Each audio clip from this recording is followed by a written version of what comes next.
एका विद्यार्थ्याचा वापर करून कुठेतरी बदनामी करण्याचा हा प्रयत्न आहे. असे प्रयत्न हजार वेळेस त्या ठिकाणी झालेले आहेत. याचं कारण तुम्हाला सांगतो की एका चांगल्या व्यक्तीला त्या ठिकाणी आपण थांबवू शकत नाही, त्याला बदनाम करायचा प्रयत्न आहे. सत्यता ही आहे, नितीन भालेराव हा नाशिक ब्रँचचा विद्यार्थी आहे. त्याला 6 महिन्यापूर्वीच त्याच्या वागणुकीमुळे तो स्वतः लिहून देतोय त्याच्या हस्ताक्षरात की मी भांडणं करणारा विद्यार्थी आहे, मी भांडणं केलेले आहेत, मी अशा माऱ्या केल्यात, त्यामुळे मला त्या ठिकाणी इथून बडतर्फ करण्यात येतं, काढण्यात येतं. हे त्याचं लेटर आहे, त्याची सही आहे, त्याचा अंगठा आहे. हे मागचं लेटर आहे. अशा विद्यार्थ्यांना काढून दिल्यानंतर त्याच्या नंतर काय घडलं, कोणी त्याला आणलं हे मी सांगेलच. मी एकच सांगेन की तो विद्यार्थी औरंगाबाद ब्रँचला आला आणि त्याने विनंती केली की मला 10 दिवस इथं राहू द्या, माझ्या एका कॉलेजला कुठेतरी पेपर आहेत आणि ते पेपर मला द्यायचे आहेत. या बहाण्याने तो इथं राहिला.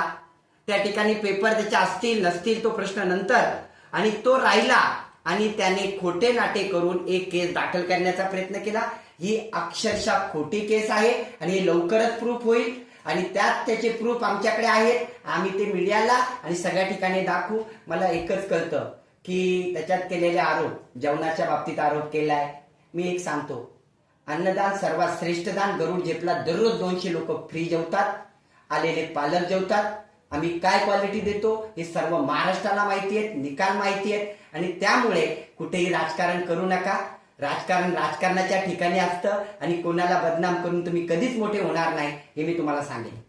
सर, नेमकं राजकारण कोण करतंय? तुम्ही ज्या पालक करताय का विद्यार्थी करताय?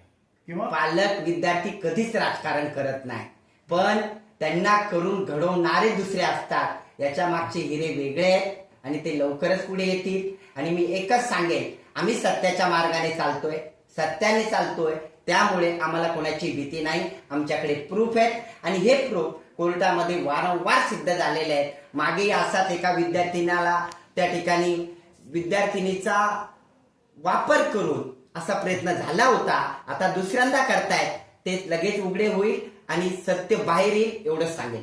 तुमच्या संस्थेला बदनाम करण्याचा डाव आहे, काय विषय आहे नेमका? विद्यार्थी पालक नाही म्हणतात, तर मग नेमकं राजकारण करतंय कोण? माझ्याकडे महाराष्ट्रातील कितीतरी विद्यार्थी शिकायला येतात प्रत्येक जिल्ह्यातून. ते आमच्या नावामुळे आणि आमच्या रिझल्टमुळे. आणि बदनाम करणारे कोण असतील त्यांना एकच सांगेल, तुम्ही कितीही प्रयत्न करा, सत्य सत्यच असतं. म्हणजे तुम्ही जे प्रकार घडला त्याबद्दल म्हणजे असं काही घडलेलंच नाही? घडलेलंच नाहीये आणि त्याचे प्रूफ आहेत माझ्याकडे. अच्छा.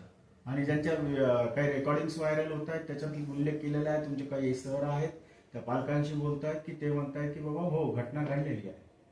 अशा कुठल्याही रेकॉर्डिंग नाहीये, अशी कुठल्याही रेकॉर्डिंगची मी पुष्टी करत नाही. आणि असेल तर त्यांनी समोर यावं. त्यांनी आता केस दाखल करण्याचा प्रयत्न केलाय, कोर्ट त्याला त्या ठिकाणी उत्तर भेटेल.